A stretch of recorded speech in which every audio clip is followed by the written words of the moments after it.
പരിശുദ്ധ അമ്മയാണ് എനിക്കറിയുന്നത്. ഇപ്പൊ എന്ത് സങ്കടം ഉണ്ടെങ്കിലും ഞാൻ അമ്മയുടെ അടുത്ത് എന്ന് പറയും.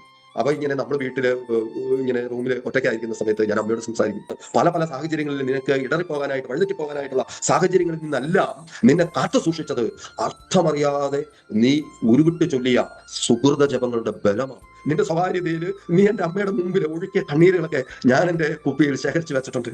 നിന്റെ അലച്ചലുകളൊക്കെ ഞാൻ എണ്ണിയിട്ടുണ്ട്. അതാണ് അവൻ പവറാണ്. ഈ പവറാണ്, ഈ അത്യുന്നതന്റെ ശക്തിയാണ് നമ്മൾ ആവശ്യിക്കാനായിട്ട് ദൈവം ആഗ്രഹിക്കുന്നത്.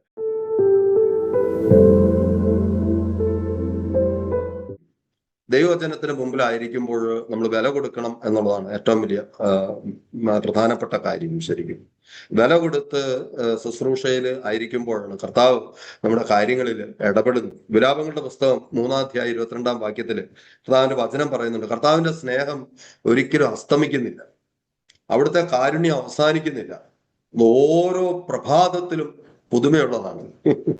അപ്പൊ ഈ പുതുമയുള്ള ഒരു സ്നേഹം കൊണ്ട് ഇന്നത്തെ ദിവസം ദൈവം നിറയ്ക്കുകയാണ്. പ്രഭാതം മുതൽ ഈ സമയം വരെ ആകുമ്പോഴേക്കും എത്രയോ നല്ല ചിന്തകളിലൂടെ, എത്രയോ നല്ല സമയങ്ങളിലൂടെയൊക്കെ കർത്താവ് നമ്മളെ കൈപിടിച്ച് നടത്തുകയാണ്, നല്ല ബോധ്യങ്ങളിലൂടെയൊക്കെ കൈപിടിച്ച് നടത്തുകയാണ് ശരിക്കും. അപ്പൊ ഓരോ ദിവസവും, ഓരോ സമയവും, ഓരോ നിമിഷവും കർത്താവിന്റെ സ്നേഹം പുതുമയുള്ളതാണ്. അപ്പോൾ ആ പുതുമയുള്ള സ്നേഹം കൊണ്ട് ഒരിക്കൽ കൂടി നമ്മെ നിറയപ്പെടാനായിട്ട് ദൈവം അനുഗ്രഹിക്കുന്ന ഒരു സമയമാണ്. അപ്പൊ ആ മോൾ എന്നോട് ചോദിച്ചു, ഏതാണ് ദൈവവചനം? ദൈവവചനം ഏതാണെന്ന് ചോദിച്ചു കഴിഞ്ഞപ്പോൾ എനിക്ക് പെട്ടെന്ന് തോന്നിയത്, എന്റെ കുഞ്ഞു പ്രായത്തിൽ തന്നെ എന്നെ ദൈവം തന്ന 2-3 വചനങ്ങളുണ്ട്. നമുക്കറിയാലോ, വെളിപാടിന്റെ പുസ്തകത്തില് 2-ാം അധ്യായത്തില് 4-ാം വചനം ഇങ്ങനെയാണ്, നിനക്ക് പണ്ടുണ്ടായിരുന്ന സ്നേഹം എനിക്ക് നിനക്കെതിരെ ഒന്നും പറയാനുണ്ട്, എങ്കിലും എനിക്ക് നിനക്കെതിരെ ഒന്നും പറയാനുണ്ട്, നിന്റെ ആ പഴയ സ്നേഹം നീ കൈവെടിഞ്ഞു. അപ്പം ഇത് ഇടയ്ക്കിടയ്ക്ക് ഞാൻ ഓർക്കാറുണ്ട്. ഇത് ഓർക്കാറുണ്ടെങ്കിലും അപ്പോൾ ഞാൻ ഓർക്കുന്നത് ഈ 6-ാം ക്ലാസ്സിലും 7-ാം ക്ലാസ്സിലൊക്കെ ആയിരിക്കുന്ന ഒരു സമയത്ത് എങ്ങനെയാണെന്ന് അറിയില്ല, 2-3 വചനങ്ങൾ ഒരു വിത്ത് പോലെ കർത്താവ് എൻ്റെ ജീവിതത്തെ മുന്നോട്ട് നയിക്കാൻ വേണ്ടിയിട്ട് തന്നിട്ടുണ്ട്. അപ്പൊ അതില് എനിക്ക് ഇഷ്ടപ്പെട്ട ഏറ്റവും നല്ലൊരു വചനം, അല്ലെങ്കിൽ എൻ്റെ ജീവിതത്തില് എപ്പോഴും എന്നെ മുന്നോട്ട് നയിക്കാനായിട്ട് ദൈവം കൈപിടിച്ച് നടത്തുന്ന 2-3 വചനങ്ങളിൽ ഒന്നാണ് സങ്കീർത്തനം 34-ാം അധ്യായം 5-ാം വാക്യം. അവനെ നോക്കിയവർ പ്രകാശിതരായി, അവർ ലജ്ജിതരാവുകയില്ല.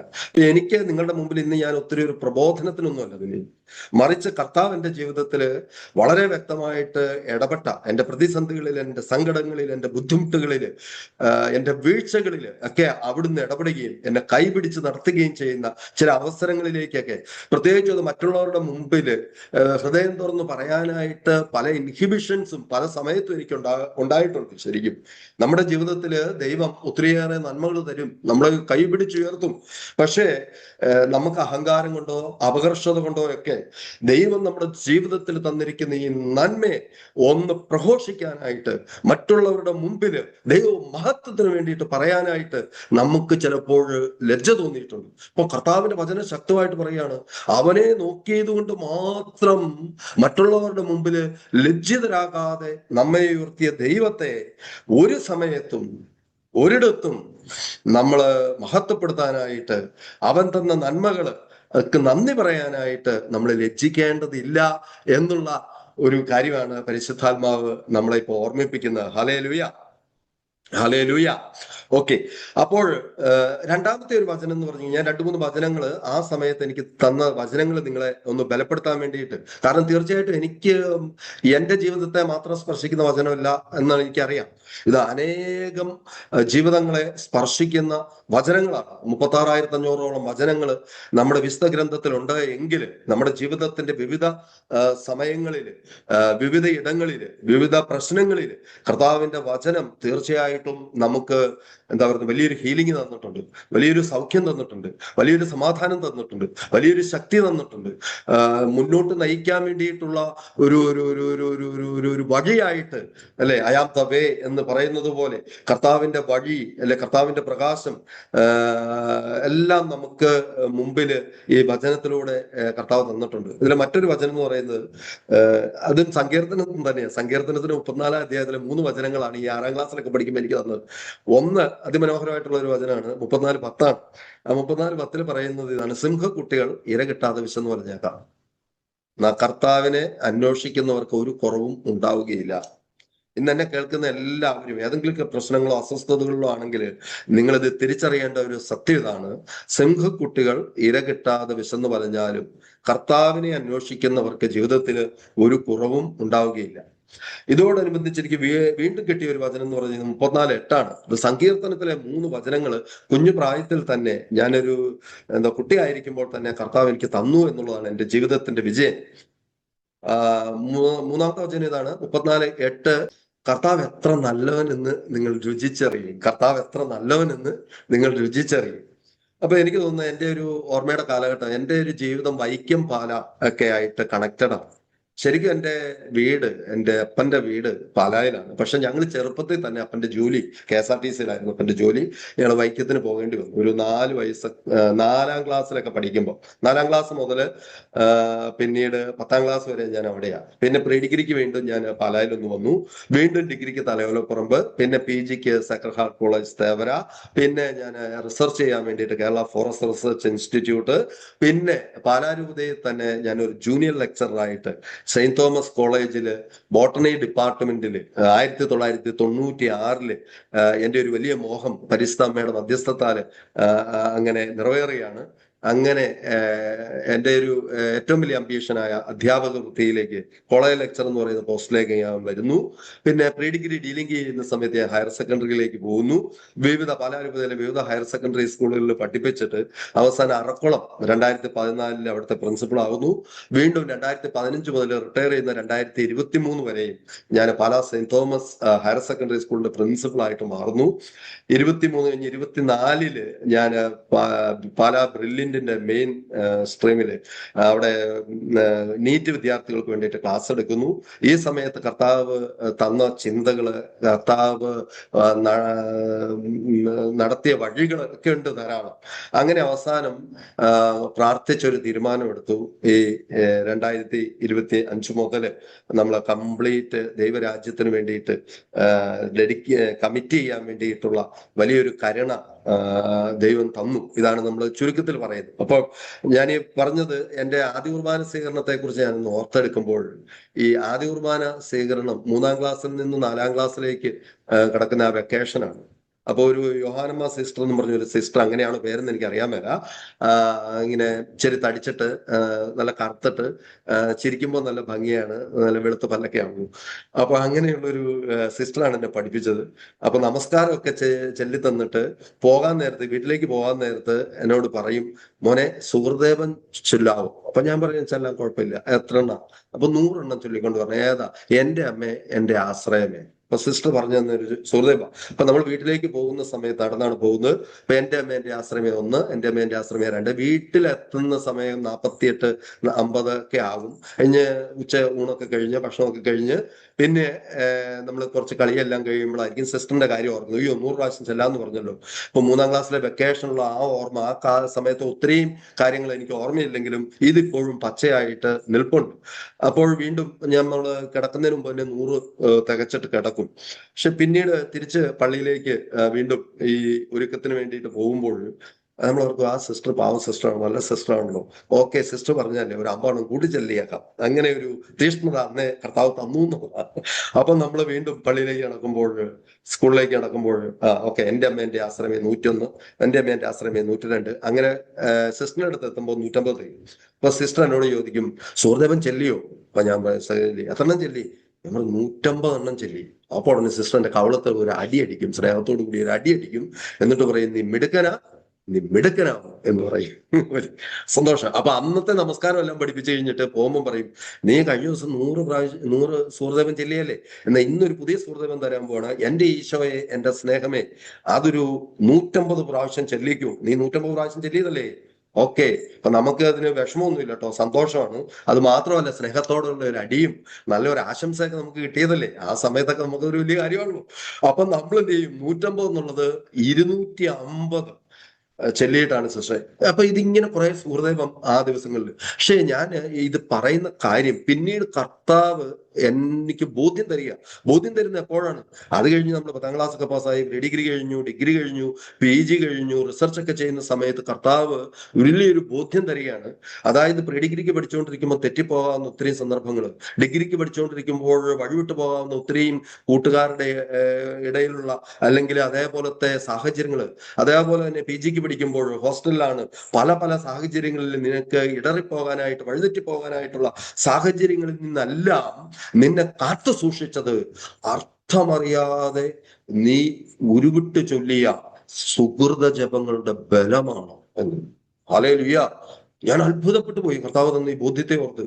എന്ന് പറഞ്ഞു കഴിഞ്ഞാല് ശരിയാ, അർത്ഥം അറിയാതെ ഞാനൊന്ന് ചെല്ലിയത്. എന്റെ അമ്മേന്റെ ആശ്രയം എന്ന് പറഞ്ഞു കഴിഞ്ഞാല് നമ്മളത് പറഞ്ഞു, സിസ്റ്റർ പറഞ്ഞു, അങ്ങ് ചെല്ലിയതേ ഉള്ളൂ.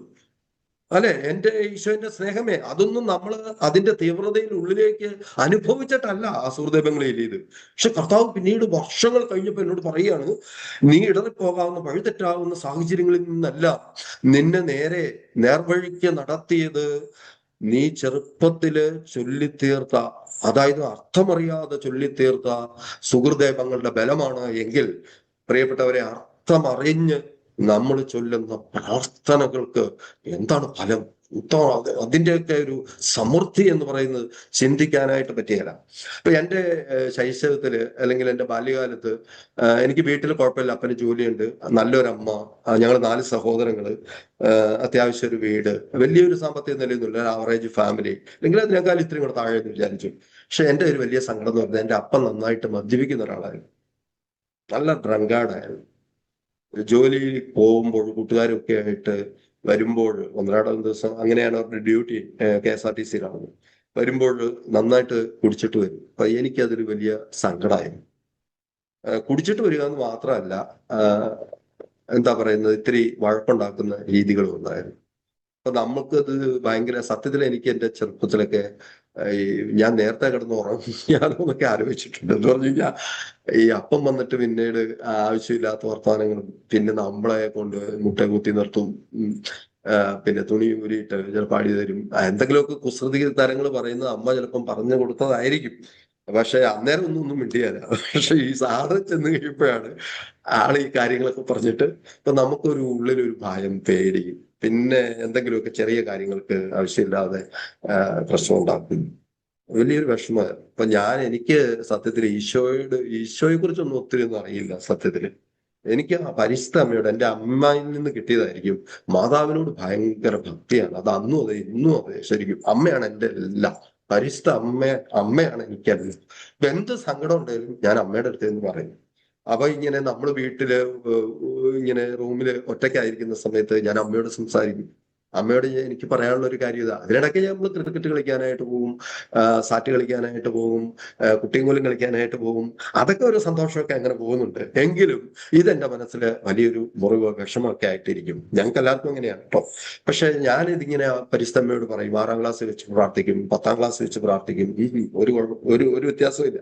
അപ്പന് 1 മാസം 2 മാസം ഒക്കെ ചിലപ്പോൾ കുടിക്കാതിരിക്കും, ഇങ്ങനെ രൂപത്തില് സത്യമൊക്കെ ചെയ്തിട്ട്. പക്ഷെ പിന്നീട് വീണ്ടും അതിനേക്കാൾ കൂടുതലായിട്ടുള്ളത്, ചിലപ്പോൾ 1 വർഷം വരെ മദ്യപാനത്തിൽ മാറി നിൽക്കും. പക്ഷെ അതിനേക്കാൾ കൂടുതലായിട്ട് ഇപ്പൊ ഞാൻ ഡിഗ്രിക്ക് പഠിക്കുന്ന സമയത്ത്, ഡിഗ്രിക്ക് പഠിക്കുന്ന സമയത്ത്, PGക്ക് ഞാൻ MSക്ക് തേവരയിലൊക്കെ പഠിക്കുന്ന സമയത്ത് കൂട്ടുകാരൊക്കെ പറയും, അവരുടെ വീട്ടിലൊക്കെ നമ്മളെ വിളിക്കും. അപ്പൊ മത്തായിയുടെ വീട്ടിൽ, എന്നെ മാത്യു എന്നുള്ളത് മത്തായി എന്ന സ്നേഹത്താണ് വിളിക്കുന്നത്. മത്തായിയുടെ വീട്ടിൽ നമുക്ക് പോകണമല്ലോ എന്ന് പറയുമ്പോൾ ഞാൻ എന്തെങ്കിലും ഉൾട്ടാ പറഞ്ഞിട്ട്, എന്തെങ്കിലുമൊക്കെ അസൗകര്യം പറഞ്ഞിട്ട് ഞാൻ ഇവരെ വീട്ടിലേക്ക് കൊണ്ടുവരികയല്ല. അപ്പൊ എന്റെ ഒരു ഭയം എന്ന് പറയുന്നത്, ഇവർ വരുന്ന ഒരു സമയത്തൊക്കെയാണ് ദൈവമേ അപ്പം നാലുകളെ കയറുന്നെങ്കിൽ നാണക്കേടല്ലേ, നമുക്കൊരു ഉള്ളിലൊരു ഇൻഫീരിയോറിറ്റി ഒക്കെ ഉണ്ടോ ആ സമയത്ത്. അപ്പോഴും ഞാൻ എൻ്റെ അമ്മയുടെ അടുത്ത് നിന്നിട്ട് ഇങ്ങനെ കരഞ്ഞു പ്രാർത്ഥിക്കും. അപ്പൊ കഴിഞ്ഞ് മന്നാനത്ത് BEdന് പഠിക്കുന്ന സമയത്ത് ഇതെല്ലാം കഴിഞ്ഞ്, അപ്പൊ ഈ സമയത്തൊന്നും ഞാൻ അമ്മയോട് ചോദിച്ചിട്ടുണ്ട്, ഞാൻ വഴക്കിട്ടിട്ടുണ്ട്. ഈ പ്രാർത്ഥന ഇത്ര സങ്കടത്തില് ഫ്രം ദ ഹാർട്ട് ഞാൻ ഈ ഒരു കാര്യം ചോദിച്ചിട്ട് എത്ര വർഷങ്ങളായിട്ട് ചോദിക്കുന്നു, എന്നാ മിണ്ടാതിരിക്കുന്നത്. പിന്നെ എന്താണേലും നമുക്ക് ഒരു അവിശ്വാസത്തിന്റെ രീതിയിലോ അങ്ങനെയൊന്നുമില്ല. ഇങ്ങനെ കലഹിക്കും, ഈശോയോട് കലഹിക്കും, പരിശുദ്ധ അമ്മയോട് സങ്കടം പറയും, പരാതി പറയും, ഇങ്ങനെ പോവുകയാണ്. പക്ഷെ പിന്നീട് ഒരിക്കല് അപ്പന് തന്നെ അപ്പന്റെ പോക്കത്ര ശരിയല്ല എന്ന് മനസ്സിലായി. അപ്പൻ വീട്ടിൽ പറയാതെ ഒരു സമയത്ത് ഇറങ്ങിപ്പോയെന്ന് പറഞ്ഞാൽ ഡിവൈനിൽ പോയിട്ട് കർത്താവ് തൊട്ടു. അത് കഴിഞ്ഞിട്ട് 24 വർഷം എൻ്റെ ജീവിതത്തിലെ ഏറ്റവും ആനന്ദമുള്ള അപ്പന് എന്താ പറയുക, ഈ കുടിയുടെ ഒക്കെ സമയത്ത് ഈ ഈ അപ്പനെ വെറുത്തിട്ടുണ്ട് ഞാൻ. ഈ അപ്പനങ്ങ് മരിച്ചു പോയാലോ എന്നവരൊക്കെ ഓർത്തിട്ടുണ്ട്. പക്ഷേ കർത്താവ് തൊട്ട് പിന്നീട് വലിയ സ്നേഹമാണ്, വലിയ സമാധാനമാണ്. അന്നു മുതൽ എനിക്ക് ഈ ഗ്രൂപ്പിനോട് പറയാനുള്ളത്, നമ്മുടെ കുടുംബത്തിലെ ഒരു ദിശയിലും അങ്ങ് പോയി കഴിയുമ്പോൾ, അത് നമ്മുടെ ജീവിതത്തിലാണേലും പാപകരമായിട്ടുള്ള അവസ്ഥ, ഒരു തിന്മ നമ്മൾ ഒന്ന് മാറ്റിക്കഴിഞ്ഞു കഴിഞ്ഞാൽ കൃപയുടെ സമൃദ്ധി നമ്മുടെ ജീവിതത്തിൽ മാത്രമല്ല നമ്മുടെ ചുറ്റുപാടുകളിലേക്ക് ഉണ്ടാകും എന്നുള്ളതാണ്. ഇപ്പൊ എന്നെ കേൾക്കുന്നവർ, ഞാൻ ഇതൊക്കെ ഇത്ര ഓപ്പണായിട്ട് പറയുന്നതിന്റെ ഒരു കാര്യം ഇതാണ്. നമ്മളെ വേദനിപ്പിക്കുന്ന, നമ്മളെ ബുദ്ധിമുട്ടിക്കുന്ന കാര്യങ്ങൾ നിങ്ങൾ മടുക്കരുത്, പ്രാർത്ഥിച്ച് മടുക്കരുത് എന്നുള്ളതാണ് എനിക്ക് നിങ്ങളോട് പറയാനുള്ളത്. കാരണം എന്നെ പിന്നെ ആ ആദ്യ കുർബാനയുടെ കാര്യം കർത്താവ് ബോധ്യപ്പെടുത്തിയതുപോലെ 22 വർഷം ഞാൻ എൻ്റെ അപ്പനെ അവസാന സമയത്തൊക്കെ അപ്പനെ മുഴുവനും വസ്ത്രമെല്ലാം മാറ്റിയിട്ട് കുളിമുറിയിൽ ഒത്തിരി സ്നേഹത്തോടെ സോപ്പൊക്കെ തേച്ച് ഞാനപ്പനെ കുളിപ്പിക്കുമായിരുന്നു, കെട്ടിപ്പിടിച്ച് ഉമ്മ കൊടുക്കുമായിരുന്നു. കർത്താവ് ഞാൻ ഏതെങ്കിലുമൊക്കെ ഒരു സമയത്ത് എൻ്റെ അറിവില്ലായ്മ മൂലം അപ്പനെ മനസ്സിൽ ഞാൻ വെറുത്തിട്ടുണ്ടെങ്കിൽ, അല്ലെങ്കിൽ ദേഷ്യം കാണിച്ചിട്ടുണ്ടെങ്കിൽ, അതിനൊക്കെ പരിഹാരമായിട്ട് കർത്താവ് അപ്പനെ സ്നേഹിക്കാനായിട്ട്, ചേർത്ത് പിടിക്കാനായിട്ട് ഒക്കെയുള്ള സമയം തന്നെന്നുള്ളതാണ്. 24 വർഷം. അപ്പൊ അന്ന് മുതൽ ഞങ്ങളുടെ കുടുംബത്തിൽ ഭയങ്കര ഐശ്വര്യവും സമാധാനവും സന്തോഷവും ഒക്കെയാണ് ശരിക്കും. പിന്നീട് തിരിഞ്ഞു നോക്കണ്ട, പിന്നീട് ഈശോ എന്നോട് പറഞ്ഞു, എടാ മോനെ, നിനക്കറിയാവോ നിന്റെ അമ്മയോട് നീ 6ാം ക്ലാസ്സിൽ പ്രാർത്ഥിക്കുമ്പോൾ, 10ാം ക്ലാസ്സിൽ നീ കരഞ്ഞു പ്രാർത്ഥിക്കുമ്പോൾ, നീ പ്രീ ഡിഗ്രിക്ക് ആയിരിക്കുന്ന സമയത്ത് വല്ലാണ്ട് പരാതി പറയുമ്പോൾ, ഡിഗ്രിക്ക് പഠിക്കുമ്പോൾ അന്നേരം നീ ഒഴുക്കിയ കണ്ണീര് ആരും അറിയാതെ നിന്റെ സ്വകാര്യതയിൽ നീ എൻ്റെ അമ്മയുടെ മുമ്പിൽ ഒഴുക്കിയ കണ്ണീരുകളൊക്കെ ഞാൻ എൻ്റെ കുപ്പിയിൽ ശേഖരിച്ചു വെച്ചിട്ടുണ്ട്. നിന്റെ അലച്ചലുകളൊക്കെ ഞാൻ എണ്ണിയിട്ടുണ്ട്. പക്ഷേ ഈശോ എന്നോട് പറയണം, അന്നേരം ഈ അപ്പന്റെ ആ ഒരു ദുശീലം മാറ്റിയാല് നീ ചിലപ്പോഴും എനിക്ക് നഷ്ടപ്പെടുമായിരുന്നു. കാരണം എനിക്ക് വേറെ കുറവൊന്നുമില്ല. പറഞ്ഞ സമ്പത്തിന് അത്യാവശ്യം വലിയ ദാരിദ്ര്യമൊന്നുമില്ല, അത്യാവശ്യം കാര്യങ്ങളെല്ലാം നടക്കും. പിന്നെ നന്നായിട്ട് പ്രസംഗിക്കും. മറ്റേ നമ്മുടെ പള്ളിയിലെ, ഇടവക പള്ളിയിലെ എല്ലാ കാര്യങ്ങളിലും കലാമത്സരങ്ങളിലൊക്കെ പങ്കെടുക്കും, സമ്മാനം കിട്ടും, അങ്ങനെയൊക്കെയുള്ള. പക്ഷെ ഈ ഒരു കുറവ്, അപ്പം ഇപ്പൊ രണ്ടാമത് എനിക്ക് എന്നെ കേൾക്കുന്ന നിങ്ങളോട് പറയാനായിട്ടുള്ളത്, സമയം ഒത്തിരി കാര്യങ്ങൾ പറയാനുണ്ട്, പക്ഷെ അങ്ങ് പോവുകയാണല്ലോ. ഓക്കെ, അതുകൊണ്ട് ഞാൻ ഇച്ചിരി സ്പീഡപ്പ് ചെയ്യാനായിട്ട് പോവാണ്. അപ്പം ഇത്രേ ഉള്ളൂ. അപ്പം നമ്മൾ എന്ത് ബുദ്ധിമുട്ടിലാണ്, ഏതിന്റെ കാര്യത്തിൽ, ഇതായിരിക്കല്ല ചിലരുടെ ബുദ്ധിമുട്ട്. ചിലർ അമ്മയെ കുറിച്ചുള്ള ഒരു ബുദ്ധിമുട്ടായിരിക്കും, സഹോദരങ്ങളെ കുറിച്ചുള്ള ഒരു ബുദ്ധിമുട്ടായിരിക്കും, ഇവിടെ സാമ്പത്തിക അവസ്ഥയെ കുറിച്ചുള്ള ഒരു ബുദ്ധിമുട്ടായിരിക്കും, കരിയറിനെ കുറിച്ചുള്ള ഒരു ബുദ്ധിമുട്ടായിരിക്കും, അല്ലെങ്കിൽ എന്താ നമുക്കൊന്നും ആയില്ലല്ലോ എന്നുള്ള ഒരു ബുദ്ധിമുട്ടായിരിക്കും. ചിലപ്പോൾ നമ്മുടെ ആകൃതിയെ കുറിച്ച്, പ്രകൃതിയെ കുറിച്ച്, നമ്മുടെ കഴിവുകളെ കുറിച്ചുള്ള ഒരു ബുദ്ധിമുട്ടായിരിക്കും, പഠിക്കാനായിട്ട് പറ്റാത്ത അവസ്ഥയെ കുറിച്ചായിരിക്കും, പഠിച്ചിട്ട് നല്ല ജോലി കിട്ടാത്ത അവസ്ഥയെ കുറിച്ചായിരിക്കും. ഇങ്ങനെ ധാരാളം പ്രശ്നങ്ങളിലൂടെ, സ്വകാര്യമായിട്ടുള്ള ദുഃഖങ്ങളിലൂടെയൊക്കെ പോകുമ്പോൾ നിങ്ങൾ കർത്താവിൽ ആശ്രയിക്കുക. അതാണ് വചനം പറയുന്നത്. അവരെ നോക്കിയവർ പ്രകാശിതരായി, അവർ ലജ്ജിതരാവാൻ കർത്താവ് അനുവദിക്കുകയല്ല. സിംഹക്കുട്ടികൾ ഇര കിട്ടാതെ വിശന്ന് പറഞ്ഞേക്കാം, കർത്താവിനെ അന്വേഷിക്കുന്നവർക്ക് ഒരു കുറവും ജീവിതത്തിൽ ഉണ്ടാകില്ല. എൻ്റെ ജീവിതത്തിൽ മുഴുവനും ഇത് കർത്താവ് കാണിച്ചു തരികയാണ്, ആ മഹത്വം കാണിച്ചു തരികയാണ്. അപ്പോൾ അങ്ങനെ വലിയൊരു സന്തോഷത്തില് ഒക്കെ നമ്മൾ പോകുന്ന സമയത്ത് ഞാൻ പറഞ്ഞല്ലോ, ധാരാളം പ്രതിസന്ധികളുണ്ട്. 10ാം ക്ലാസ്സിൽ ഞാൻ ഗവൺമെന്റ് സ്കൂളിലാണ് പഠിച്ചത്. അവിടെ 6 പേർക്കേ ഫസ്റ്റ് ക്ലാസ് ഉള്ളൂ. അതിലൊരു ഫസ്റ്റ് ക്ലാസ് നമുക്കാണ്. എന്താണേലും എൻ്റെ അമ്മയുടെ വീട് വൈക്കമാണ്. അവിടെയാണ് ഞങ്ങളൊരു സ്ഥലം, അപ്പന്റെ ജോലിയൊക്കെ ആയിട്ട് ബന്ധപ്പെട്ട ഒരു സ്ഥലവും വീടും ഒക്കെ മേടിച്ചത്. അപ്പോൾ വീണ്ടും പ്രീ ഡിഗ്രിക്ക് വേണ്ടിയിട്ട് പാലായ്ക്ക് വരുവാണ്. അപ്പൊ എനിക്ക് തോന്നുന്നു ഈ ഒരു കാര്യം ഞാൻ ആരോടും ഇതുവരെയും റിവീൽ ചെയ്യാത്തൊരു കാര്യമാണ് ഈ ഗ്രൂപ്പിൽ റിവീൽ ചെയ്യാൻ പോകുന്നത്. കാരണം എൻ്റെ എല്ലാ കാര്യങ്ങളും എനിക്ക് ഫ്രീ ആണ്, എനിക്ക് സ്വാതന്ത്ര്യം. ആഷിക്ക് പറഞ്ഞില്ലേ, ആഷിക്ക് പറഞ്ഞ് വലിയ കാര്യത്തിൽ പറഞ്ഞെങ്കിലും, അതായത് എൻ്റെ ഈശോയെ തെരുവില്, സ്ട്രീറ്റ് മിനിസ്ട്രിയുടെ ഭാഗമായിട്ട് ഞാൻ കൊല്ലപ്പള്ളിയിൽ, അതേപോലെ കുറുമണ്ണിൽ ഒരു പ്രഭുത്താൻ, ഇവിടെ എല്ലാം ഞാൻ തെരുവിൽ നിന്ന് ഈശോ ഏക രക്ഷകനാണെന്നും എല്ലാവർക്കും വേണ്ടിയിട്ടുള്ള ദൈവമാണെന്നും ഒക്കെ അരമണിക്കൂറോളം ഒക്കെ പ്രസംഗിച്ചതിൽ മറ്റൊന്നുമില്ല. എനിക്ക് ഉള്ള എല്ലാ ഇൻഹിബിഷൻസും എൻ്റെ ഈശോയെ പ്രഘോഷിക്കാനായിട്ട് എനിക്ക് ബുദ്ധിമുട്ടാണ്. സ്വന്തം ദേശത്ത് ആ ഒരു സംഭവം തന്നെ ആഷിക്കിനോട് ഞാൻ ഒരിക്കൽ ജസ്റ്റ് ഷെയർ ചെയ്തിട്ടുണ്ട്. അത് ഷെയർ ചെയ്ത് കഴിഞ്ഞാൽ സമയം പോകും, എൻ്റെ സമയം പോയിക്കൊണ്ടിരിക്കുമല്ലേ. അതുകൊണ്ട് അത് നമുക്ക് പിന്നീട് ഒരു സമയത്ത് ഷെയർ ചെയ്യാം. അപ്പൊ അത് അതിന്റെ ഭാഗമായിട്ട് ചെയ്തതാ ശരിക്കും. പക്ഷെ അത് ചെയ്തു കഴിഞ്ഞപ്പോൾ എനിക്ക് പവർ എന്ന് പറഞ്ഞാൽ ഇന്ന് എന്റെ ഈശോയ്ക്ക് വേണ്ടിയിട്ട് മരിക്കാൻ വേണ്ടിയിട്ട്, ഈശോയ്ക്ക് വേണ്ടിയിട്ട് ജീവിതം മുഴുവൻ സമർപ്പിക്കാൻ വേണ്ടിയിട്ട് പവർ ശുശ്രൂഷയിലേക്ക് വേണ്ടിയിട്ട് കർത്താവിനെ ഒരുക്കുന്ന സമയം. അപ്പോൾ എന്നെ ഈ പ്രായത്തില് കർത്താവ് ഇങ്ങനെ കൊണ്ടു നടക്കുന്നുണ്ടെങ്കിൽ ചെറുപ്പത്തില് കുഞ്ഞുങ്ങളെ നിങ്ങൾ അവന്റെ പ്രകാശത്തിലായിരുന്നു കഴിഞ്ഞാൽ നിങ്ങളൊന്നും പേടിക്കേണ്ടത്, അടിപൊളിയായിട്ട് അവൻ കൊണ്ടുപോകുള്ളൂ. അതുകൊണ്ട് നമ്മുടെ ഇല്ലായ്മയും നമ്മുടെ വല്ലായ്മയും എല്ലാം അവന്റെ മുമ്പിൽ കൊടുത്തിട്ട് അവനെ അങ്ങോട്ട് അങ്ങ് ആശ്രയിക്കുന്നേ. അപ്പോൾ അവൻ നമ്മുടെ എന്തെങ്കിലുമൊക്കെ കുറവും കാര്യങ്ങളും ഒക്കെ നമ്മുടെ ജീവിതത്തിൽ ഉണ്ടാകും. സാരമില്ലെന്നേ, അവന്റെ മുമ്പിൽ കൊടുക്ക്. ഫൗസ്റ്റീനയിലൂടെ കാലഘട്ടത്തില് അല്ലെ കൂടുതലും ഈ ജനത്തോട് അന്ത്യകാലത്തേക്ക് ഒരുക്കുമ്പോൾ പറഞ്ഞുകൊണ്ടിരിക്കുന്ന കാര്യം എന്താണ്? അതായത് ഏറ്റവും വലിയ പാപിക്കാണ് എന്റെ ഏറ്റവും വലിയ കരുണയ്ക്ക് അർഹതയുള്ളത് എന്നാ പറയുന്നത്. പിന്നെ എന്തിനാ നമ്മൾ പേടിക്കുന്നത്? ശരിക്കും ഇതൊക്കെ സാത്താൻ ചുമ്മാ ഭയപ്പെടുത്തുന്ന കാര്യമല്ലേ. അപ്പം ഞാൻ ഇവിടെ സെന്റ് തോമസ് കോളേജിൽ പ്രീ ഡിഗ്രിക്കൊക്കെ വന്നു. ഫസ്റ്റ് ക്ലാസ് ഒക്കെ ഉണ്ടല്ലോ, അവിടെ അഡ്മിഷനൊക്കെ മെറിറ്റിൽ തന്നെ കിട്ടി. അപ്പം നല്ല സ്വാതന്ത്ര്യം കിട്ടിയ സമയമാണ്, നോക്കാൻ ആരുമില്ല. അതുപോലെ തന്നെ ഭക്ഷണത്തിന് ഒരു ഹോട്ടലിലൊക്കെ അപ്പം കൊണ്ടുവന്ന് പൈസ മാസത്തിൽ അടച്ചോടും. അങ്ങനെ അടിച്ചു പൊളിച്ച് സിനിമയും കണ്ട് മരത്തേലും കയറിയിരുന്ന് ഞാനങ്ങ് തോറ്റു. അപ്പം അപ്പം വിചാരിച്ചു ഇവൻ ഇതെന്താ കാണിച്ചത്. വീട്ടുകാർക്കൊക്കെ സങ്കടമായി. ഇനി ഇവൻ പഠിക്കണ്ട, ഇവനെ വല്ല ഷോപ്പിൽ കൊണ്ടു നിർത്താം. മറുനാട്ടുപാപ്പന്റെ ഒക്കെ അന്ന് പട്ട ഷോപ്പുകളൊക്കെ ഉള്ള സമയമാണ്, അവിടെ കൊണ്ടു നിർത്താമെന്ന് വിചാരിച്ചു. സങ്കടമായി. അമ്മച്ചി പറഞ്ഞു വേണ്ട വേണ്ട. ഒരു അങ്കിളും പറഞ്ഞു വേണ്ട, അവനെ നിങ്ങൾ ശ്രദ്ധിക്കാത്തത് കൊണ്ടാണ്, തോന്നിയാസം വിട്ടിട്ടാണ്. അപ്പന്റെ അമ്മയുടെയും കെയറില്ല, അവനിങ്ങനെ നടന്നു. ശരിയാ, ഞാൻ ഏകദേശം 120ഓളം സിനിമയൊക്കെ ഞാൻ എഴുതിയ, ആരൊക്കെ അഭിനയിക്കുന്നു, ഹിന്ദി, ഇംഗ്ലീഷ്, മലയാളം, ഇതൊക്കെ ഒരു നോട്ട്ബുക്കിൽ എഴുതി വെക്കലായിരുന്നു പരിപാടി. എന്റെ ദൈവമേ, എന്റെ പിള്ളേരൊക്കെ ഉണ്ടോ അതിനകത്ത്? അവരോടൊന്നും പറയാത്ത കാര്യമാണ്. അട്ടാ സാറേ, എന്നിട്ടാണോ നീ ഭയങ്കര സ്ട്രിക്റ്റ് ആയിട്ട് വണ്ടി എടുത്തിട്ട് ഞങ്ങളെ പറയാൻ നടന്നതെന്നൊക്കെ വിചാരിക്കും. അതുകൊണ്ട് എനിക്ക് അവരോടൊക്കെ ഉള്ളിൽ ഭയങ്കര സ്നേഹമാണ് കേട്ടോ, കരുണയാണ്. ഓക്കെ. അപ്പം അത് കഴിഞ്ഞു എന്റെ ഒരു അങ്കിള് പറഞ്ഞു വേണ്ട വേണ്ട, അവനെ പോയി പഠിക്കട്ടെ. പിന്നെ ഞാൻ വൈക്കത്തേക്ക് പോയി പ്രൈവറ്റ് ആയിട്ട് പഠിച്ചു. നല്ല ഹൈ സെക്കൻഡ് ക്ലാസ്സിൽ ഞാൻ പാസ്സാവുകയും ചെയ്തു. അത് കഴിഞ്ഞ് പിന്നെ പുറകോട്ട് തിരിഞ്ഞു നോക്കിയിട്ടില്ല. പിന്നെ ഡിഗ്രിക്ക് ഇനി ഇങ്ങോട്ടൊന്നും വിടണ്ട, അവിടെ തന്നെ പഠിച്ചാൽ മതി എന്ന് പറഞ്ഞു. അവിടെ സെക്കൻഡ് ടോപ്പർ ആയിരുന്നു ഞാൻ, ഒരു പെൺകുട്ടിയായിരുന്നു ടോപ്പർ. പക്ഷെ അത് കഴിഞ്ഞിട്ട് എനിക്ക് ബഹ്റൈനിൽ ഒരു ജോലി, 30,000 രൂപയുടെ ഒരു ജോലിയൊക്കെ കിട്ടുന്ന ഒരു സാഹചര്യമൊക്കെ ഉണ്ടായി. അല്ല സോറി, അതിനു മുമ്പ് ഡൽഹിയിൽ ഒരു ഫാക്ടറിയിൽ സൂപ്പർവൈസർ ട്രെയിനി ആയിട്ട് ഒരു ഫാക്ടറിയിൽ ഇങ്ങനെ ഇരിക്കുന്ന സമയത്താണ് അത് എൻ്റെ ചേച്ചി ചണ്ഡീഗഡ് പോസ്റ്റ് ഗ്രാജുവേറ്റ് ഇൻസ്റ്റിറ്റ്യൂട്ട് എന്ന് പറയുന്ന PG എന്ന് പറയുന്ന ഒരു BC നഴ്സിംഗിന് പഠിച്ചുകൊണ്ടിരിക്കുന്ന സമയം. അവിടെ വെക്കേഷൻ ഞാൻ പോയപ്പം അവളുടെ ചില സുഹൃത്തുക്കൾ വഴിയായിട്ടാണ് ഈ ജോലി, ഡിഗ്രി മതി. പക്ഷെ ആ സമയത്താണ് എൻ്റെ ടീച്ചർ എനിക്ക് ലെറ്റർ എഴുതുന്നത്. ടീച്ചറിന്റെ അഡ്രസ്സ് ഒക്കെ കൊടുത്തിട്ടാ പോയത്. മാത്യു, നിനക്ക് നല്ല മാർക്കുണ്ട്, you have to go for MSc.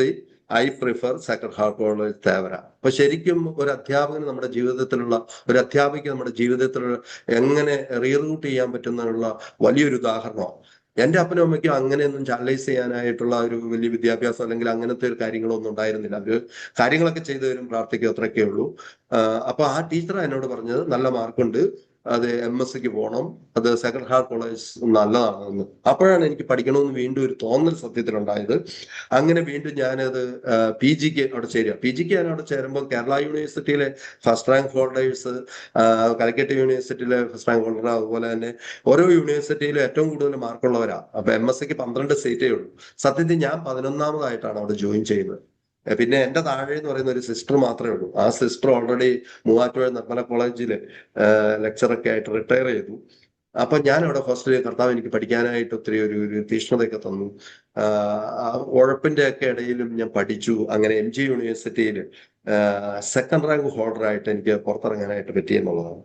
അതും കഴിഞ്ഞ് ഞാൻ റിസർച്ചിന് ജോയിൻ ചെയ്തു. ആ സമയത്താണ് 30,000 രൂപയുള്ള ഒരു മാനേജീരിയൽ പോസ്റ്റിന് ബഹ്റിനിൽ ഒരു ജോലി വരുന്നു. എൻ്റെ ബ്രദറിനോ, എൻ്റെ ചേച്ചിയുടെ ഭർത്താവ് അവിടെ ഡോക്ടറാണ്. ഡോക്ടറിന്റെ ഒരു പേഷ്യന്റ് ഒരു മൾട്ടിനാഷണൽ കമ്പനിയുടെ മാനേജറാണ്. അപ്പം ആ പേഷ്യന്റ് രോഗിയാണല്ലോ, അടുത്ത് വന്നു കഴിഞ്ഞപ്പം ചേട്ടായി പറഞ്ഞു, എന്റെ ഒരു ബ്രദറിലോ ഉണ്ട്, അവൻ MSc ഒക്കെ കഴിഞ്ഞതാണ്, ഇപ്പം PhD ചെയ്യാണ്, അവനൊരു ജോലി കൊടുക്കുമെന്ന് ചോദിച്ചു. അപ്പൊ 5 പൈസ കൂടാതെ ഒരു ജോലി. അപ്പൊ എനിക്ക് ഭയങ്കര സങ്കടമായി. എന്റെ അംബീഷൻ എന്ന് പറയുന്നത് എന്താണ്, ഒരു ലെക്ചറർ ആണോന്നോ, ഒരു അധ്യാപകനാണോന്നോ. ഇപ്പോഴും ഞാൻ അമ്മയുടെ കാല് പിടിച്ചു. അപ്പൊ എനിക്ക് വേണ്ടിയിട്ട് തന്നെ ആ സമയത്ത് അപ്പൊ റിസർച്ച് തീർന്നു കഴിഞ്ഞു കഴിഞ്ഞാല് ഇനിയിപ്പം PhD എടുത്തുകൊണ്ടൊന്നും കാര്യമില്ല. കാരണം വീട്ടിൽ നമുക്ക് സാമ്പത്തികമായിട്ട് തീർച്ചയായിട്ടും വീട്ടിൽ വലിയ താല്പര്യമാണ്. കാരണം ഒരു ആ സമയത്ത് 30,000 രൂപ, ഞാൻ സെന്റ് തോമസ് കോളേജിൽ ജോയിൻ ചെയ്യുമ്പോൾ അവിടുത്തെ സാലറി എന്ന് പറയുന്നത് 5,000 രൂപ. അത് 2060 സ്കെയിലാണ്, നിങ്ങൾ ഓർക്കണം. അതായത് 2060 സ്കെയിലില് അന്ന് 96-ല് നമുക്ക് കിട്ടുന്ന സാലറി എന്ന് പറയുന്നത് 5,000 രൂപയാണ്. ആ സമയത്താണ് 30,000 രൂപയുടെ ഒരു ജോലി വിദേശത്ത് 5 പൈസ കൊടുക്കാതെ കിട്ടുന്നത്. പക്ഷെ എന്റെ ആഗ്രഹത്തെ കർത്താവ് മാനിച്ചു എന്നുള്ള ആ സമയത്ത് ജൂനിയർ ലെക്ചേഴ്സിന് വേണ്ടിയിട്ട് ഒരു കോൾ ഫോർ ചെയ്യുകയാണ്. ഞാൻ അതിലെ ഇന്റർവ്യൂ പങ്കെടുക്കുന്നു. പാലാ രൂപതയിൽ, ഞാൻ എറണാകുളം അതിരൂപതയാണ്, വൈക്കമാണല്ലോ എന്റെ വീട്, എറണാകുളം അതിരൂപതക്കാരനാണ്. പക്ഷെ ദൈവം, അതാണ്, ദൈവത്തിന് അസാധ്യമായിട്ടൊന്നുമില്ല. ദൈവം എന്റെ ആഗ്രഹത്തെ കണ്ടു. അപ്പം ചെന്ന് കഴിഞ്ഞപ്പം തന്നെ അവിടെ PTA പ്രസിഡന്റ് മാനുണ്ട്. അന്ന് ഡോക്ടർ മാത്യു മലയപ്പറമ്പിൽ അച്ഛൻ, അവിടുത്തെ ഡിപ്പാർട്ട്മെന്റിലെ വൈദികനാണ്, ഇപ്പോൾ ഇല്ല, മരിച്ചുപോയി. അച്ഛന്റെ കൂടെ വർക്ക് ചെയ്യുന്ന Biju sir, Calicut university research ചെയ്യുന്ന. അപ്പൊ എനിക്ക് 19 പേരുണ്ട്. അപ്പം ഓക്കെ, ഞാൻ ഒന്നാമത് രൂപതക്കാരനല്ല, രണ്ട് ഇങ്ങനെയൊക്കെ കണക്ഷൻ ഉള്ള ഒത്തിരിയും പേരുണ്ട്, കിട്ടിയാലെന്ന് വിചാരിച്ചു. പക്ഷെ കളക്ടറൊക്കെ ഇരുന്ന ഒരു ഇന്റർവ്യൂ ബോർഡിൽ എന്നോട് ക്ലാസ് ഒക്കെ എടുക്കാൻ പറഞ്ഞു. അപ്പൊ ഞാൻ DS സ്റ്റുഡൻസ് എന്നൊക്കെ പറഞ്ഞ് കളക്ടർ കുട്ടിയായിട്ടൊക്കെ കിട്ടിയല്ലേ, ക്ലാസ് ഒക്കെ എടുത്തു എല്ലാം. അതുകൊണ്ട് നമുക്ക് ടെൻഷൻ ഇല്ലല്ലോ, കിട്ടിയല്ല എന്നുള്ളത്. പക്ഷെ അതാണ് പരിശുദ്ധമ്മയുടെ പ്രത്യേകമായ മാധ്യസ്ഥത്താല് അങ്ങനെ ഫസ്റ്റ് റാങ്കിൽ തന്നെ ഞാൻ കോളേജിൽ അപ്പോയിന്റ്മെന്റ് കിട്ടുകയാണ്. ഞാൻ ഈ പറയുന്ന കാര്യം, ഞാൻ പ്രീ ഡിഗ്രിക്ക് പരാജയപ്പെട്ട കോളേജില് അവിടുത്തെ ഡിപ്പാർട്ട്മെന്റില് ലെക്ചറായിട്ട് കർത്താവ് എന്നെ ഇരുത്തിയത്. അതാണ് അവന്റെ അവസ്ഥ. ഇനി ഞാൻ 3-ാം ക്ലാസ് വരെ പഠിച്ച Pala saint Thomas higher secondary school എന്ന് പറഞ്ഞാൽ അന്നത്തെ ആദ്യത്തെ ഹയർ സെക്കൻഡറി സ്കൂൾ എന്ന് പറയുന്നത് ഹൈസ്കൂളിന്റെ ബാക്കിലുള്ള ഒരു TTEയുടെ ഒരു ചെറിയ ഓടിട്ട കെട്ടിടമാണ്. നിങ്ങൾക്ക് അറിയുമെന്ന് എനിക്കറിയില്ല. അവിടെയാണ് ഞാൻ എൻ്റെ ബാല്യകാലം 3-ാം ക്ലാസ്, അതായത് 4-ാം ക്ലാസ്സിലേക്ക് കയറുമ്പം ഞാൻ വൈക്കത്തേക്ക് പോയി. 3-ാം ക്ലാസ് വരെ ഞാൻ പഠിച്ചത് അവിടെ ചെന്നിട്ട് എനിക്ക് മുമ്പ് വരുന്ന അതിപ്രഗത്ഭരായിട്ടുള്ള പ്രിൻസിപ്പൽമാരുണ്ടായിരുന്നു, ഭഗവാൻ സച്ചൻ ഉൾപ്പെടെ. പക്ഷെ ദൈവം എനിക്ക് വേണ്ടിയിട്ട് ഒരു കാര്യം കരുതി വെച്ചിരിക്കുകയാണ്. അവർ ആ സ്കൂള് പൊളിച്ച് ഹയർ സെക്കൻഡറി സ്കൂൾ ഉണ്ടാക്കാൻ വേണ്ടിയിട്ട് പിതാവിനെയൊക്കെ കണ്ട് അങ്ങനെ ദീർഘനാളായിട്ടുള്ള ഒരു സ്വപ്നമായിരുന്നു. പക്ഷെ ഞാൻ 2015 അവിടെ ചെല്ലുന്നു. ഞാൻ റിട്ടയർ ചെയ്യുന്നതിന് മുമ്പ് ഞാന് പ്രൈമറി ക്ലാസ്സിൽ പഠിച്ച ആ സ്ഥാപനത്തിലെ ഹയർ സെക്കൻഡറി സ്കൂൾ ആയത്, അതിൽ പ്രിൻസിപ്പൾ ആയെന്ന് മാത്രമല്ല, ആ കെട്ടിടം പൊളിച്ച് ഇന്ന് പാലാരൂപതയിലെ ഏറ്റവും മനോഹരമായിട്ടുള്ള ഒരു 4 സ്റ്റോറിയുടെ ലിഫ്റ്റ് അടക്കമുള്ള ഒരു ബിൽഡിംഗ് ഉണ്ടാക്കാനായിട്ട് കർത്താവ് എന്നെ അനുവദിച്ചു എന്നുള്ളതാണ്. അപ്പൊ ഞാൻ നോക്കിക്കേ, ദൈവത്തിന്റെ സ്നേഹം ഒരിക്കലും അസ്തമിക്കുന്നില്ല. അത് ഓരോ സമയത്തും ഇങ്ങനെ. ഞാൻ പറഞ്ഞു, എനിക്ക് ധാരാളം കാര്യങ്ങൾ പറയാനുണ്ട് എൻ്റെ ജീവിതത്തിൽ. എനിക്ക് ഒരു ഭാര്യ, അതുപോലെ തന്നെ 5 മക്കളെ എന്താ പറയുന്നത്, ഓരോ റെസിഡൻഷ്യൽ റിട്രീറ്റ് കഴിഞ്ഞ് ആഗ്രഹിച്ചാണ് മക്കളെ എനിക്ക് തന്നത് ഈശോ. 5 മക്കളും ഓരോ റിട്രീറ്റ്. എനിക്ക് നിങ്ങളോട് പറയാനുള്ളത്, നമ്മൾ ദൈവത്തിന്റെ വഴിയെ നടക്കുമ്പോൾ, ദൈവത്തിൽ ആശ്രയിച്ചു കഴിഞ്ഞു കഴിഞ്ഞാൽ അവൻ കൈപിടിച്ച് നടത്തിക്കോളും. ഒറ്റ കാര്യമുള്ളൂ, നമ്മൾ വിശുദ്ധിക്ക് വേണ്ടിയിട്ട് ആഗ്രഹിക്കണം. ഈശോയുടെ കൽപ്പനകൾ പാലിക്കാനായിട്ട് നമുക്കൊരു ശ്രദ്ധ ഉണ്ടാകണം. ശരിക്കും എന്നെ ദൈവം പഠിപ്പിച്ച, ഞാൻ ഓർക്ക് യേശയ്യ 10:15 ഒരു അഭിഷേകത്തിന് വേണ്ടിയിട്ട് ഞാൻ ഒത്തിരി ആഗ്രഹിച്ചിട്ടുണ്ട്. കാരണം ഞാൻ ഇടറുന്ന, കണ്ണുകളെ നിയന്ത്രിക്കാൻ പറ്റാത്ത, അതുപോലെ നാവിനെ നിയന്ത്രിക്കാൻ പറ്റാതെ, അതുപോലെ മറ്റുള്ളവരെ കുറ്റപ്പെടുത്തുന്ന, അതേപോലെ തന്നെ വിമർശിക്കുന്ന, അതേപോലെ തന്നെ അങ്ങനെ കുറെ, എന്താ പറയുന്നത്, ഈശോയ്ക്ക് ഇഷ്ടമില്ലാത്ത ഒത്തിരിയും കാര്യങ്ങളിലൂടെയാണ്. കുറെ നന്മയൊക്കെ ഉണ്ട് ഒരു സൈഡില്, പക്ഷെ കുറെ തിന്മയുടേതായിട്ടുള്ള വഴികള്, ചിന്തകള്, ഭാവനകള് ഒക്കെ എനിക്കുള്ള ഒരു മനുഷ്യനായിരുന്നു. പക്ഷെ ഞാൻ എന്താ ചെയ്യുന്നത്, കർത്താവിനോട് കരയും. ശരിക്കും എന്റെ ഓരോ ദൗർബല്യങ്ങളും, കർത്താവ് എനിക്കിത് വേണ്ട, പക്ഷെ ഇങ്ങനെ പറ്റിപ്പോവുക, ചിത്തവാക്ക് പറഞ്ഞു പോവുകയാണ്, ദേഷ്യപ്പെട്ടു പോവുകയാണ്, കോപിച്ചു പോവുകയാണ്, മറ്റുള്ളവരെ ജഡ്ജ് ചെയ്യുന്ന ഒരു സ്വഭാവം എനിക്കുണ്ട്. ഓരോന്നും എടുത്തിട്ട് ഞാൻ പറയും, എനിക്ക് 10:15 ഒരു അഭിഷേകം തരണം. ഇസ്രായേലിന്റെ പ്രകാശം ഒരു അഗ്നിയായും അവന്റെ പരിശുദ്ധ ഒരു ജ്വാലയായും മാറും. അത് ജ്വലിച്ച് അവന്റെ ഉള്ളിലുള്ള എല്ലാ മുള്ളുകളും മുൾച്ചെടികളും ദഹിപ്പിച്ച് കളയുന്ന ഒരു അഗ്നി അഭിഷേകം എനിക്ക് തരണം. എവിടെ? ഈശോ എന്നെ വീഴിച്ച് പിന്നെ എണീപ്പിച്ച് പഠിപ്പിച്ച് ഇങ്ങ് തരുന്ന രീതിയാ. അതുകൊണ്ട് എല്ലാവർക്കും ദൈവം വഴി നടത്തുന്നത് ഒരേപോലെ ആയിരിക്കില്ല. അത് നമ്മുടെയൊക്കെ ജീവിതത്തിൽ എങ്ങനെയാ? നിങ്ങൾ ഒരു വചനം, ഞാൻ പറയുന്ന ഈ വചനമൊക്കെ എന്തിനാ? അതായത് നമ്മുടെ ഈ വേദപുസ്തകം എന്ന് പറയുന്നത്, ഈ വിശുദ്ധ ബൈബിൾ എന്ന് പറയുന്നത്, ഇത് എങ്ങനെ ജീവിക്കണം, എങ്ങനെ ജീവിക്കരുത് എന്ന് സത്യസന്ധമായിട്ട് പറഞ്ഞു തരുന്ന ജീവന്റെ പുസ്തകമാണ് ഇത് ശരിക്കും. അതുകൊണ്ടാണ് CCCയിൽ പറഞ്ഞു വെച്ചിരിക്കുന്നത്. ഇത് നാവിന് ദിവികാരുണ്യം സ്വീകരിക്കുന്നത്. ഒരു കാര്യം വേദനയോടുകൂടി ഒന്ന് പറയുകയാണെ. കഴിഞ്ഞ ദിവസം ഞങ്ങളേക്ക് ധ്യാനമൊക്കെ നടത്തിക്കൊണ്ടിരിക്കുകയാണ്. ഒരു സ്കൂളിൽ ചെന്ന് കഴിയുമ്പോൾ പരിശുദ്ധാത്മാവ് പ്രേരിപ്പിച്ചു, നമ്മൾ സ്വീകരിക്കുന്ന ദിവ്യകാരുണ്യം കുഞ്ഞുങ്ങളെ, ഹയർ സെക്കൻഡറിയിലെ പിള്ളേർ മാത്രമേ ഉള്ളൂ, ക്രിസ്ത്യൻ കുട്ടികളാണ്, 135 പിള്ളേരുണ്ട്. അവരോട് ചോദിച്ചു, നിങ്ങൾ ഞായറാഴ്ച ദിവസം നാവിൽ സ്വീകരിക്കുന്ന ഈശോ, അല്ലെങ്കിൽ ഇടയ്ക്ക് പള്ളിയിൽ പോകുമ്പോൾ വിശുദ്ധ കുർബാനയിൽ നിങ്ങളുടെ ഉള്ളിലേക്ക് വരുന്ന ഈശോ, അത് ലിവിങ് ജീസസ് ആണ് എന്ന് നല്ല ബോധ്യമുള്ളവർ, വിശ്വസിക്കുന്നവര്, നിങ്ങൾ സത്യസന്ധതയോടുകൂടി പറയണം, കള്ളത്തരം പറയരുത്. കാരണം പരിശുദ്ധാത്മാവിനെ അത് വീണ്ടും വേദനിപ്പിക്കും. അതുകൊണ്ട് അങ്ങനെ അടുത്തൊരു പാപം കൂടെ ഉണ്ടാക്കി വെക്കരുത്. കുട്ടികളൊക്കെ നിഷ്കളങ്കരാണല്ലോ. അങ്ങനെയുള്ള ഒരു കൈവക്കാൻ പറഞ്ഞിട്ട് 12 പേരാണ് കൈമുക്കിയത്. 12 പേര്. മറ്റത്തലച്ചൻ പുറകിൽ ഇരുന്ന് ക്ലാസ് കേൾക്കുന്നുണ്ട്. ഞാൻ മറ്റത്തലച്ചനോട് പറഞ്ഞു, അച്ഛാ ഇതൊന്ന് കണ്ടോളൂ. നമ്മുടെയൊക്കെ കാറ്റഗിസം പഠിച്ച് 12ാം ക്ലാസ് വരെ എത്തിയിട്ട് നമുക്ക് ഈശോ, ദിവ്യകാരുണ്യത്തിലെ ഈശോ ലിവിങ് ജീസസ് ആണ് എന്ന് അറിയുന്നില്ല. ഹെബ്രായർ 13:8 വളരെ വ്യക്തമായിട്ട് പറയുകയാണ്, അല്ലെ, യേശുക്രിസ്തു ഇന്നലെയും ഇന്നും എന്നും ഒരാൾ തന്നെയാണ്. ഹല്ലേലൂയ. ഈ ജീവിക്കുന്ന ക്രിസ്തുവിനെ ഒന്ന് പരിചയപ്പെടുത്തി കൊടുത്താൽ, ഒരു അനുഭവമാക്കാനായിട്ട്, അല്ലെങ്കിൽ ഒരു അനുഭവമായിട്ട് മാറുന്നില്ലെങ്കിൽ പിന്നെ നമ്മുടെ ക്രിസ്തീയത കൊണ്ട് എന്താ കാര്യം ശരിക്കും? അതുകൊണ്ട് എൻ്റെ പ്രിയപ്പെട്ട കുഞ്ഞുങ്ങളെ, എന്നെ കേൾക്കുന്നവരെ, എനിക്കറിയില്ല അതൊരു മിക്സഡ് ഗ്രൂപ്പ് ആണെന്ന് ഞാൻ വിചാരിക്കുന്നു. അതുകൊണ്ട് നമ്മുടെ ദൈവം തീയാണ് കേട്ടോ. എന്റെ ദൈവം തീയാണേ, മഹത്വത്തിൻ തീയാണേ, അണയാനാവാത്ത തീയാണേ, ആത്മാവിൻ തീയാണേ, അണയാനാവാത്ത തീയാണേ, ആത്മാവിൻ തീയാണേ. നമ്മളിങ്ങനെ ഇരുന്നാ പോരാ. നമുക്ക് ഈ കാലഘട്ടത്തില് ആദിമ സഭയില് പരിശുദ്ധാത്മാവിന്റെ പ്രവർത്തനങ്ങൾ ഉണ്ടായതുപോലെ ഈ കാലഘട്ടത്തില് നമ്മൾ നടക്കുമ്പോൾ, അവിടെ പത്രോസും പൗലോസും ഒക്കെ നടക്കുന്ന വഴികളിൽ അവരുടെ നിഴലേക്കുമ്പോൾ സൗഖ്യം ഉണ്ടായിരുന്നു.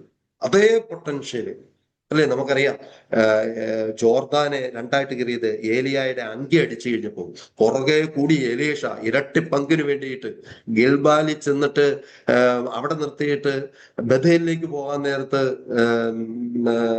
ഏലിയ പറയുന്നുണ്ട്, ഇല്ല, ദൈവാണേ സത്യം, അല്ലെ, ദൈവാണേ സാക്ഷി, നിന്നെ ഞാൻ പിരിയല്ല എന്ന് പറഞ്ഞിട്ട് ബഥേലിൽ ചെല്ലുക. ബഥേലിൽ നിർത്തിയിട്ട് വീണ്ടും ജെറിക്കോയിലേക്ക് പോകുന്ന സമയത്ത് പറഞ്ഞു, നീ ഇവിടെ നിൽക്കുക, ഇല്ലില്ല, ഞാൻ അങ്ങയുടെ കൂടെ തന്നെ വരും എന്ന് പറഞ്ഞുകൊണ്ട് അവിടെ ചെല്ലുക. വീണ്ടും ജോർദാനിലേക്ക് നദി കടക്കാൻ വേണ്ടിയിട്ടാണ് ഏലിയ ഇങ്ങനെ അങ്കി എടുത്തടിക്കുന്നത്.